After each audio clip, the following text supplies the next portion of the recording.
After playing the role of Wolverine for 17 years, Hugh Jackman's Logan is finally on home video. Check the affiliate link below for more information.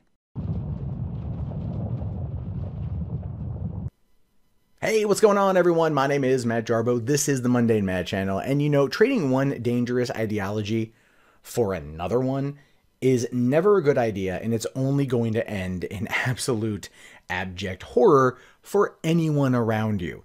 And that kind of takes me to today's story out of Florida, because I feel it would have to be Florida in this particular case. So in Tampa Bay, 18-year-old Devin Arthurs is currently under arrest for double homicide, as well as taking people hostage from this past weekend when he decided to kill his two roommates. Now, what you have to understand about David Arthurs is he was a former neo-Nazi who converted to Islam and then killed his roommates because they were Nazis.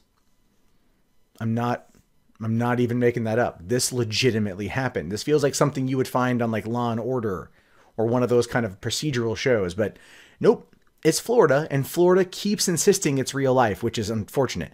So basically what happened was he targeted his roommates, 22-year-old Jeremy Himmelman and 18-year-old Andrew Onechuk, because he wanted to bring attention to the cause. Right. And then after he shot them and killed them, he went over to a nearby Green Planet smoke shop and took an employee and a customer hostage with a semi-automatic pistol, telling the customer, "Why shouldn't I kill you?" After telling him to get on the ground, Arthurs also was accused of taking a second customer hostage after that person stepped into the store, which you hear about this kind of stuff all the time. You know, people, it's unfortunate, but don't let it stop you from going into stores. Now, he surrendered when the police came after one person escaped and were able to notify them. When he was arrested, he told the cops, "I had to do it. This wouldn't have had to happen if your country didn't bomb my country." Now, you happen to see the thumbnail on this video. I'm pretty sure you did. This dude is white bread beyond belief. So I don't really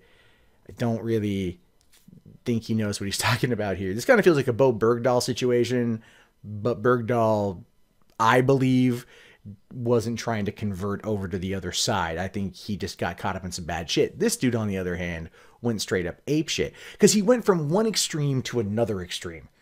And if there's no deprogramming in between any of that, which, let's face it, if there was any deprogram, he probably wouldn't have gone to one other side. But that's just going to make him go fucking crazy.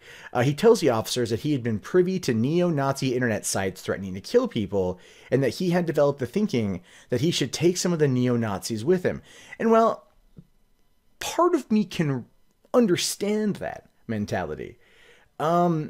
We also lived in a civilized society that doesn't act like barbaric thugs. Right? And of course, you could apply that nonsense to either the neo-Nazis or radical Islam, depending on who you're talking to. But it says here that court records show that he has been booked on 2 counts of first-degree murder, 2 counts of aggravated assault, 3 counts of armed kidnapping, and he goes by the alias of Khalid. So there we go. And if he gets convicted of everything, it's entirely possible he'll get the death penalty, because that's the crimes. So 2 things I want to say about this. One, holy fucking shit. This is one of the craziest stories I've ever heard. Like I said, at first I thought this wasn't real. I thought this wasn't true. Like a neo-Nazi, an 18-year-old neo-Nazi converts to Islam, radical Islam, and then pulls out a gun and kills his roommates because he wanted to take some neo-Nazis with him. But then he goes across the street to a smoke shop, takes people hostage over there for some unknown reason, right? I don't understand why you'd want to go to a smoke shop. And just, to me, that's kind of weird. And 2, look at the thumbnail again. Tell me Elijah Wood would not be a dead ringer for this kid in the made-for-TV Lifetime movie. So the side of that too. I'm not trying to make light of the situation. 2 people are dead, neo-Nazis are not. And you might think they're absolute gutter scum and they deserve to die. I want to wait for them to actually commit a crime before we start inflicting that kind of judgment on them. The same goes for anybody. Commit a crime, then be judged. I don't want to get on people for thought crime shit, because that's taking it too far. But this is still a story of a kid. And this is where I want more, I should say, I want more information to come out about this. I want more information to come out about an 18-year-old who, for one, how did he get into being a neo-Nazi? All right. Did he just like hang out on Stormfront too long? Was he on poll and just happened to take all those memes about gassing the Jews as like legitimate protest and whatever on there, or a recruitment tool? And then two, how did he get like, you know, locked in, or how did he bunk up with these other Nazis? And then I guess, okay, two more things. One, how did he then convert to Islam? That is, how did you, like, did someone just randomly hand him a Quran and he starts reading through it like, oh, I get this level of extremism. Yeah. Kill anyone who's not like me. Wow. We don't have that much. I mean, we have more in common than I thought. Khalid. That's my name now. And two, did they find any Pepes? I have to ask that question. Did they find any Pepes anywhere in there? I don't think we'll ever get an answer to that question, but I feel like I want to know. I'm kind of going to say no, but if they did, I'm calling this a fucking frame job. Clinton striking back. No, I'm kidding. I'm not trying to make light of this. But I'm just curious. Did they find Pepes? I just feel like that would be a factor if that came out.